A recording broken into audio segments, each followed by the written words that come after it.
Hello everybody, good afternoon and welcome to Switzerland. It's round 16 of the FIM Motocross World Championship. Of course, this is the MXGP of Switzerland presented by iXS, and we're back at Frauenfeld-Gachnang. And on our studio show today we've got Adam Sterry, Steve Dixon and Arno Tonus. But before we go anywhere, let's just bring in the lovely Miss Lisa Leyland here. For the second time this year, we're about to embark on 3 GPs in a row on the road, starting here in Switzerland, then we go to Bulgaria, then Turkey. It's going to be pretty hectic. It's all happening, isn't it? We're going to need another holiday soon. That's all right for you, living in Barcelona. But it's good. But when it's all happening and it's busy and it goes really quickly that way, doesn't it? And it does. Yeah. It does. Well, the sun's out. The sun's out now. Well, famous last words. Yeah, we'll make the most of it. Yeah. We did have some rain last night. Some. Anyway, let's get on with the show. On for the first time is Studio Virgin. And Adam Sterry, FNH Racing, he's Kawasaki. nervous, don't say that. Oh, he's not nervous. He's from Wales. Meh. Always have to. That one's boring. Anyway, Adam, welcome to our studio show. We're just trying to get him in a good frame of mind here. Look, obviously, we found out late last night that you are injured. We'll talk about that in a moment. But coming into this round, you're 14th in the championship, 29 points off the 10th, which was David Pucci's. Missing 3 GPs through injury, are you kind of happy with where you're at in that respect because of those 3 rounds that you missed? Yeah, I mean, the last few weeks has been good with progress and stuff. The start of the season was a bit, I wasn't so happy with.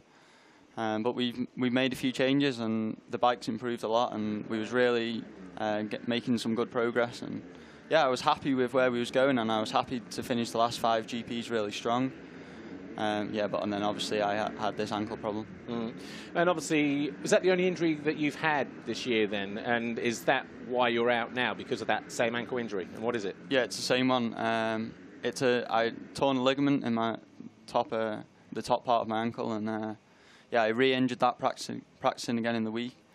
I could possibly ride, but it's too much of a risk that if I hit it again, then I could need an operation. So you're just trying to manage the situation really then as best you can, I guess. Yeah, it's trying to find that balance of not taking too much risk, because there's no need to. Okay. And not needing another operation because I don't fancy having another one then. No. Well, despite your setbacks, you have had some good performances, haven't you? I mean, in Portugal, and we can see here you were 7th with a 6th and a 9th. Just talk us through how you were feeling and talk us through this race. Yeah, so here we... I felt good this weekend. The track was technical, and usually when the track's more difficult, and I feel more at home and usually do have better results. And this track was very technical. I had 2 not so good starts, but I was able to work my way through, and one of my best results of the year.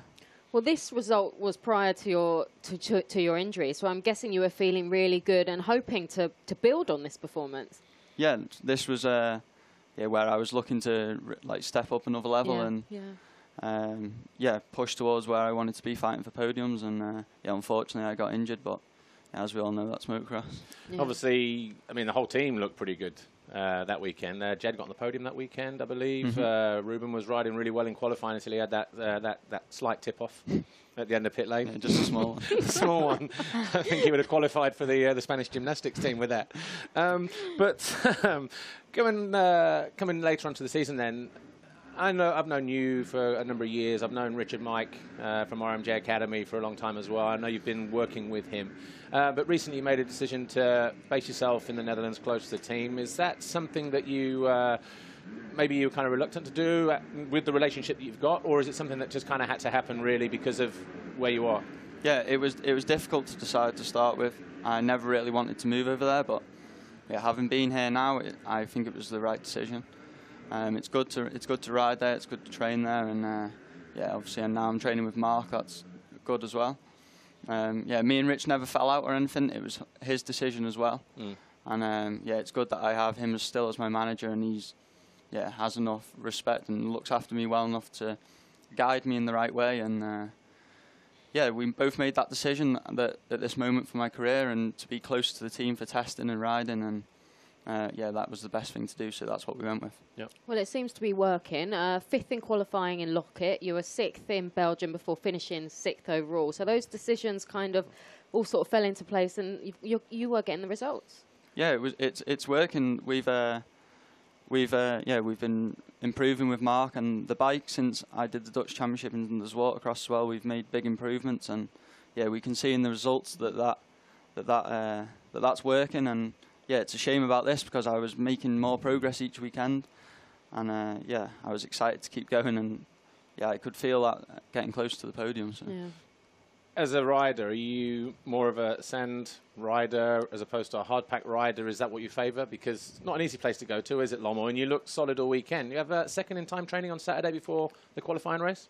Third, and then warm-up was first. Yeah, yeah. So, you know, is that as well because of the time you're spending in Holland training with Mark, maybe? Spending more time in that particular type of sand? Yeah, it can be, yeah. I've always liked the sand. Sand's been my favourite. But just generally, the more difficult the track, the more, yeah, I seem to do better. Like, if this was a complete mud race here, then it would be right up my street. So, yeah, that's kind of what I like. When the track's really difficult, yeah, Sean is the same. Yeah, that's how I like it, and that's when I seem to do better. Sure. Doing my homework before this weekend, knowing that you're on the studio show, and just looking down at mixed results in general, I noticed that in the 2 years that you've been in MX2 already, you've never actually raced here, and this is the third time in a row now that you've not, and that's always through injury, which is unfortunate, really. But what are your first impressions of the track when you walked it yesterday and from watching practice this morning? Yeah, the track now actually looks really good. Yesterday when it rained, I thought it was going to be a mud race, yeah. But it's quite narrow and twisty and jumpy, which is not kind of what I like usually, but when the rain come, if I was riding, then I was quite happy about that. But now it looks perfect. It's a good location, and yeah, last year it looked like there was a lot of crowd there. So. Yeah, well, we've got 4 GPs after this one. Where are you looking forward to going the most? It's kind of weird, really, isn't it, that? Yeah. You know, when you look at where we're going on the calendar. Probably Assen. Yeah? Yeah. Because it's sand. Yeah, in 16 I was close to winning a race there when it was really muddy, and yeah, because it's sand, and I actually really like the track there. Quite a few people don't, but sure. Obviously, we've got Bulgaria next week. Been there before? Yeah, years ago. 125s, yeah. or on or is it the GMX 250? Okay. Like that place? Generally, from what I remember, yeah. Yeah. It seems pretty good. I think it was really hard though when I rode there last. Turkey, brand new venue, of course. Then we head to Assen, like you say. Then Imola, another brand new track. So it's kind of a mixed bag of final races, isn't it? You know, no one really seems to have much of an advantage. No. Like just 3 out of the last 5 races are, you know, where we've been before, kind of thing. I'm guessing Imola will be the same as Assen, maybe. Okay. Is it sand there then, or? I'm not sure. That's just what I'm presuming, but yeah, I'm sure we'll find out. All right. Well, you will. You will find out because you're going to be racing there. And talking about finding out, I mean, we are almost out of time here, but just really quickly, when will you be back on the bike, or have you got to undergo some more sort of evaluation before you make that decision? Yeah, I've got more tests this week, and then I'll see whether I ride Bulgaria or. If I don't ride Bulgaria, I probably won't ride Turkey. So then it'll either be Bulgaria, Turkey, or back in Assen. So. Okay. All right. Well, look, Adam Sterry, shame you're not riding here this weekend. I'm sure you would have enjoyed riding around here. But all the best on the recovery as well. Thank you. Adam Sterry. Right. Let's meet Steve Dixon. Last minute, Dixon is in the building. He has made it. But before we meet him, let's catch up with some highlights from MX2 Race 2, the Fiat Professional MXGP of Belgium, 2 weekends ago.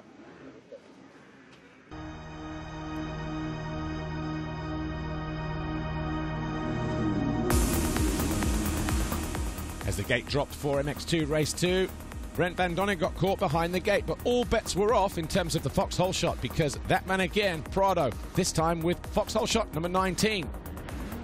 Again, the 2 Husqvarnas were right there, but Jonas fell on the early stages of the race. He was down in 14th and would have a lot of work to do to get back inside the top 10.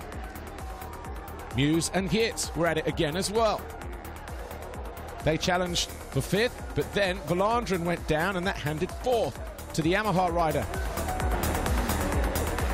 Jonas carved his way through the traffic and took with him Henry Jacobi on the STC Husqvarna. The German fell. He was running in 10th place at that time. He eventually came home in 17th. Valandren was having a decent race, got his way up into 5th, but then hit the wall.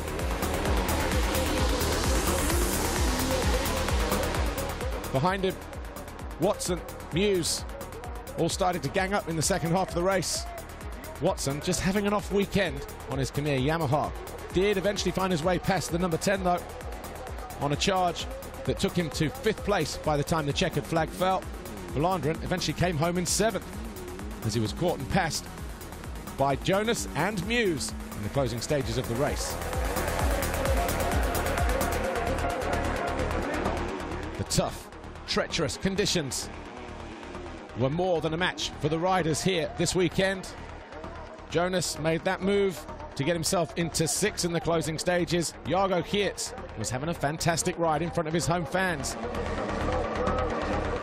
The Khmer Yamaha rider found his way past the Rockstar Energy Husqvarna, and that move put him into 3rd. And then a couple of laps later, Covington was next. He was lucky to stay up on 2 wheels. The crowd were ecstatic.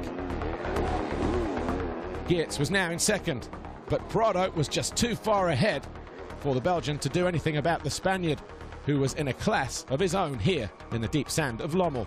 He cruised to his 11th race win of the year, his 8th Grand Prix victory of the season, and it was his 2nd double moto win on what was a hot day here in Belgium. So Prado then victorious, picking up all 50 points on his Red Bull KTM. 2nd overall, Thomas Covington, as good as a win for the Rockstar Energy Husqvarna. His teammate Thomas Kjær Olsen joining him on the podium. And if you make the podium here in Belgium, it almost feels like you've done the podium in Monte Carlo in Formula One. It really has that kind of feeling about it. The toughest place on earth to come if you're a motocross rider. And as we head to round 16, Jorge Prado all of a sudden sitting pretty at the top of MX2. He now has a 28-point lead over Jonas.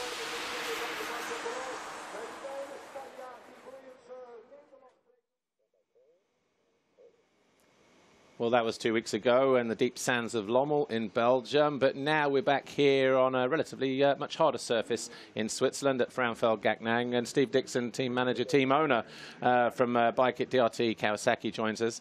And I guess, Steve, it's kind of been a frustrating season really, hasn't it, for you, with both guys getting injured at some point, and from that side it's a shame because both riders and team mechanics personnel deserve better than that, really. Deserve more for the hard work that goes in. Yeah, I mean, it goes like that. I mean, it was only a few years ago we was 3rd in the world with Max. So, yeah, you know, some people don't achieve that. It was only our first year on Kawasaki in 15. So, yeah, we take positives. And, you know, Tommy won the British in 16. So, yeah, it's a shame. But, you know, that's motocross and that's part of life. So, you know, we just, yeah, we accept it. And that's how it is. Can't let it get you down. Yeah. You know. Well, before the season began, how were the riders looking in terms of what you saw in winter preparation? Were they kind of on it, and were you expecting actually this could be a good year, not just for Tom but for Darian? Yeah, I mean, Darian did a lot of training, and he had a little injury, but you know he sort of dedicated his time to coming into Belgium and staying with George, and you know doing sand riding all the time, and yeah, I mean that improved you know his skills where he needed to, and Tommy, yeah, he knows his own program. He was down in Spain with sort of Sam Lowe's for a whole month, and those guys. He went back to his old trainer Kurt Gibbons, and sort of basically pressed the reset button, and yeah, he came out firing, but yeah, unfortunately he got injured. Well, let's speak a little bit more about Darian. 3 rounds in, it really looked like he could be a contender, especially after his performance in Red Sand, which we have here. 3rd in qualifying, 2nd in race 2. I mean, he was really on it that weekend, wasn't he? Yeah, I mean, it's, you know, it had been coming, and obviously in Argentina it was really good. We just had that fuel pipe problem, but yeah, you know, we saw the symptoms there, and yeah, Valkenswaard sort of, you know, put us back into perspective because, yeah, he just didn't gel with the cold. It was so cold there, and he struggled really, really bad with the cold. I mean, but yeah, so, you know, it's not normally that cold, and yeah, we just have to sort of pass that by, and yeah, he did his comeback in, you know, naturally we just tried to sort of prolong the season a little bit. We knew he had to have the ACL injury, sort of repair. So he came back and, you know, did, yeah, his time qualification was within 1,000th of Jonas, but yeah, putting his leg out, it just wasn't worth it. So yeah, you can't ride injured no more. No, and obviously he's back in the US recuperating. You've re-signed him as well. Yeah. For next year only, or 1 or 2 years? Yeah, I mean, every rider now wants some security, and we couldn't arrange a deal in the USA for him, you know, because he ages out, and you know, like we did with Zach. So, so we just had to bite the bullet and say, look, let's get this deal done. You know, carry on the extension for 2019. So we did that, and then we gave him a year in 2020 in the 450. So he's got a guaranteed ride in the 450 class in MXGP. If he gets a deal in America, then I'll release him. Sure. So it was just a way to give him security to get our job done. It's all about next season. We couldn't wait around for what teams wanted to sort of conjure up for USA. When is he back actually with you?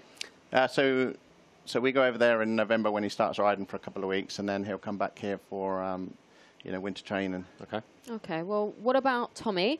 17th in the championship at the moment after missing 6 GPs. What are the goals for him for the rest of the season, and are you happy with where he's at the moment? Yeah, I mean, he had a great ride in Indonesia. Came back 5th, and he got straight back onto the training and riding. And I did tell him, you just take some time off, because it takes its toll, and it did. And he went to check, and he was sort of under the weather. Then he went to the British Championship. He was sort of still under the weather. Last weekend, he was, back performing well, and we're hoping for a good result here. The track would suit him, and but yeah, I mean, he just needs to, we're not running a 450 next year, so Tommy needs to put himself on the market for a good deal. Hopefully, we can arrange something with Kawasaki. Well, I was going to say, so what does the future hold for him then? If you're not running 450s next year, have you been able to discuss plans with him? Are you in a situation now where you're having to sort of try and generate stuff for him on his behalf? Yeah, I mean, there's some talks with another team, on Kawasaki's. Kawasaki are going to support him with it, with his wages and that. Sure. So, yeah, I mean, he's been loyal to sort of Kawasaki, and they want to support him, especially from the UK. So, yeah, I think it's going in a good way for Tommy for 2019. Yeah, and I guess he's trying to get himself on the Nations team as well again as well. I mean, the Nations team will be, whatever it's chosen. Yeah. Once we know, we'll know. Yeah. But yeah, we'll worry about that afterwards. It's getting a bit late, though. Well, you mentioned, obviously, the Nations teams, and we've had all the announcements coming. They're coming thick and fast. France have created a little bit of a talking point, haven't they, with saying no to Marvin. Yeah. What's your opinion on that? Would you have chosen him? And also, who do you think should represent Team GB? After all, you were a former team manager yourself. I know that's a tricky question, Steve. So yeah, I mean, I would have chose Muskin. Yeah, I mean, it's a no-brainer. He has fantastic support out there. Although, obviously K10 will give him, fantastic support over here, and but he's the next best thing over there with Tomac, and he knows the track. He's won there, and why wouldn't he? Yeah. And it'll be a treat for the French fans to go over there and actually see Muskin ride. That's one of the bonuses. But it's politics, and we can't get involved in the French politics. We have enough, things going on with the British team. I think the British team, after a 3rd place last year, it should have been a bit more positive already. And we're only sort of 6 weeks in shipping terms and stuff like that. It's sort of late. Yeah. We have a 3-run GP coming up, then it's back, and then we've got Assen and Italy, Imola going on. Then it's straight away, and things have to be organised. And I think they should have just picked Ben, Max for what he did last year, and he rises to the occasion.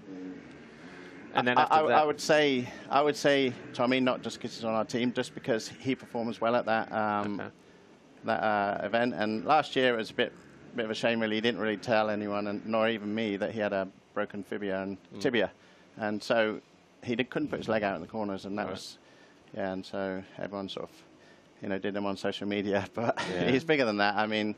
And then you obviously got reservists, say Jake or Sean. That would be my pick. Okay. Dean's not riding yet, so that would be it. Yeah, well, it's interesting. Obviously, lots of teams being revealed at the moment, and lots more to be announced, including GB. I did hear that Mark Chamberlain's supposed to be here this weekend, but not seen him yet. So it'd be interesting to see how that goes. So we'll watch this space. But I mean, I think you should just pick the best team that you got. Yeah. Try and sort of defend that 3rd place. Even go for better. Sure. It's all about luck. And then go from there. All right. Well, look, we are out of time. Steve Dixon, thanks for seeing us here this weekend. All the best for the rest of the season. And, get well soon, Darian, and all the best for Tommy. All right, before we meet our final guest, Arno Tonus, let's catch up with highlights from MXGP Race 2 at the Professional MXGP Belgium in Lommel 2 weeks ago.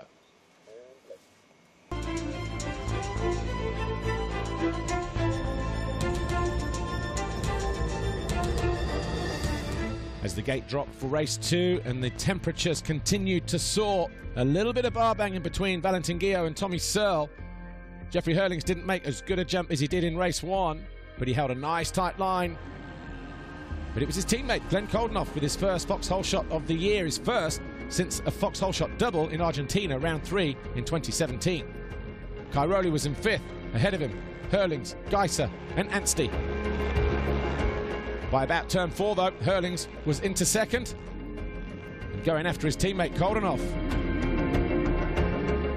Cairoli eased past Geiser, and at the same time, Hurlings did the same to Koldenoff. He was now 2nd. Anstey was 3rd. Cairoli squeezed Geiser to go 4th on his KTM. Just behind them was Romain Febvre. Another good start for the Yamaha rider. Really made that move on Anstey to go 3rd, and at the same time, Kevin Strybos, wearing a replica Eric Gabor's helmet from 1990, fell out of the race on his standing construct KTM. Hurlings was already disappearing out of sight. And he made this racetrack look so easy. Febvre was on the charge. He moved past Geiser to go into 5th place. As Cairoli found himself in 2nd. He had a great overtaking spot right in front of pit lane. He was short on the landing here though, but Koldenoff not close enough to capitalise. And the 222 was able to get his head down and concentrate on staying ahead, but couldn't do anything to close down the 84. Febvre, as he caught Anstey, went crashing to the dirt. He picked himself up, but could only remount to finish in 5th, just ahead of Jeremy Seewer, as Anstey advanced further into 3rd, briefly with a move on Koldenoff. 2 laps later, the Dutch rider was through, and this was a real battle for the overall classification as well. And on the final lap, Jeffrey Hurlings threw it away. He had a 30-second lead, but he lost hardly any time at all. He was victorious for the 23rd time. Another double moto victory for Jeffrey Hurlings. Cairoli 2nd overall, Anstey on the podium with 2 4th-place finishes. Hurlings now has a clear lead at the top of the championship table, and he's only dropped 17 points this year in all the races that he started, if you take out Lombardia, where he was injured with a broken collarbone. Things are looking good for Jeffrey Hurlings as we near the final stages of the MXGP campaign.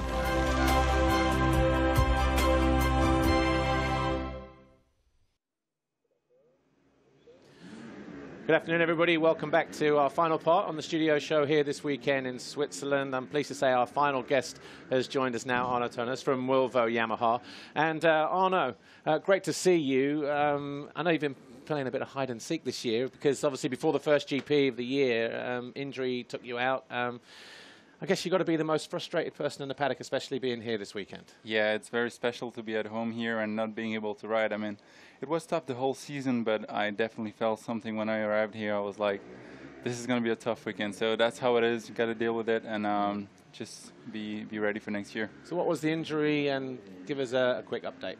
So basically I dislocated my left shoulder, but it pumped out backwards. So I broke everything around. All the tendons was damaged. So that's why it took longer than a normal shoulder injury, which is basically around 2 to 3 months maximum. So yeah, it was a whole reconstruction and took some time. So I had to just respect the schedule, and it was minimum 6 months. So it's about the time now, and I've just been back on the bike since a few days. So that's cool. Cool. Yeah, well, before your setback, reports were suggesting that you were looking really good, you were fast. Is that how you were feeling as well? You mean before the season started? Before the season, yeah, I had a great winter preparation, actually. I had the luck to prepare myself with my teammates. We had a great energy together and really push each other to get better. So I was feeling great and looking great. Looking great too. Yeah, we had to for that video. No, it was some cool stuff coming, but obviously that injury, was tough, and you know, had to deal with it. I could work on my fitness pretty good and work on my mental parts too to try to make me stronger, and that's the whole thing I can do. I mean, it's like this. Yeah. In terms of winter prep, did you do anything different to prepare for this year after your return season in MXGP last year? Yes, we changed quite a few stuff, and especially on the physical side. I prepared myself a bit different, and that's also why I was feeling really confident coming into the season. And it was even more frustrated when you feel good and you have the confidence. So, you know, it's part of the sport and got to deal with it. All right, well, look, more from Arno in just a moment. But competition time this week. We've got a great prize for you. How would you like to win a pair of boots? I'll tell you what, here's how. This weekend at the MXGP of Switzerland, presented by iXS, Former Boots has given you the opportunity to win a pair of Predator 2.0s. All you need to do is like this post on our MXGP Instagram page, tag a friend in the comments and follow Former Boots at Former Boots. You will also win an MXGP TV Season Pass, a copy of the new MXGP Pro video game. So before you do anything else like this post, which you can see, tag a friend and follow at Former Boots to be entered to win. And good luck. Okay, well, back with Arno. Arno, last year here in Switzerland, you actually raced your first home GP. And in many ways, it couldn't have gone much better for you, could it?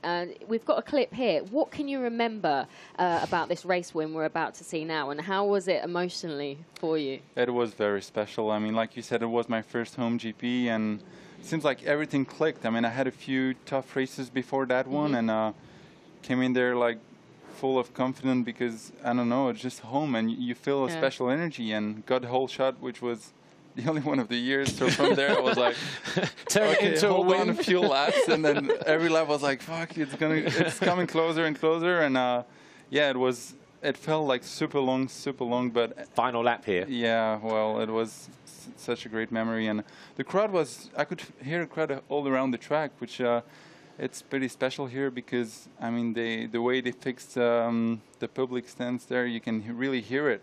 And yeah, they really boost me the whole moto, and I was able to keep my focus because some places I couldn't even hear my bike. So I was like, okay, stay on two wheels and be focused. And Carolee was coming back at the end, so it put even more pressure. And Max was here the whole motos, but it seems like, yeah, Tony put some fast lap at the end, so it was really hard to stay up front. And that was probably the first time you breathed, and it was a sigh of relief. There's the checkered flag. It should have gone out 40 minutes ago. Yeah, it was unbelievable. So emotional. Like, oh, wow. Especially, we go through ups and downs. I think every rider goes through ups and downs in a career, and to have that kind of moment, it's everything was worth it. Yeah, at home, even so, it was unbelievable. Absolutely. Well, we have a few questions on social media for you, Arno. The first one is from Isaac001, and he says, what is the best race you have ever done? That's pretty easy Is it this one, or is it Yeah. the first GP win, maybe?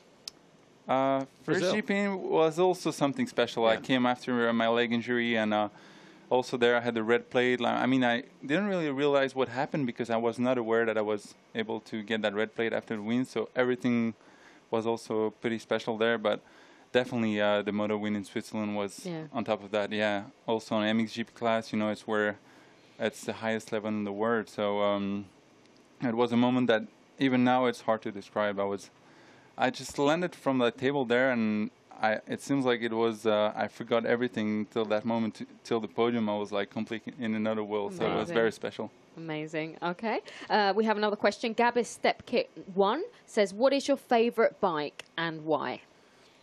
It's honestly the new Yamaha 450. I was really lucky to be the first guy riding it at a race level.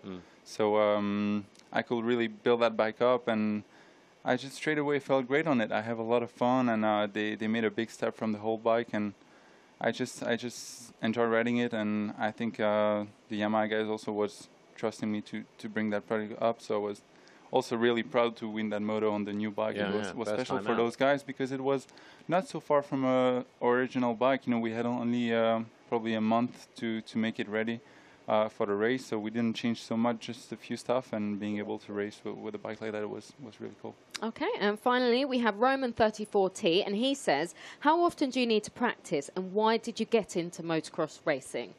My dad was actually a racer long time ago.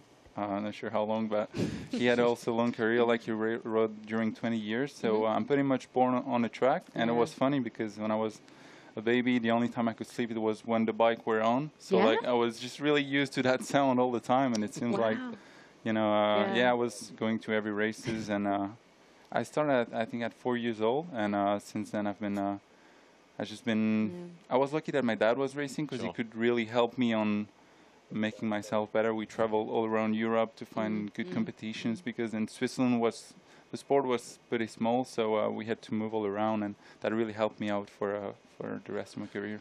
Oh, all right. Well, look, thank you, Arno, for joining us here. We are out of time. Of course, thanks to Arno, to Steve, and to Adam Sterry. But, of course, as always, on MXGPTV.com, you can catch qualifying races today at 4:25 and 5:10, and all the action live tomorrow. We've also got 125 and 250 European action as well. Other than that, we'll see you next week on our show in Bulgaria. Thanks for watching. We'll see you then. Bye for now.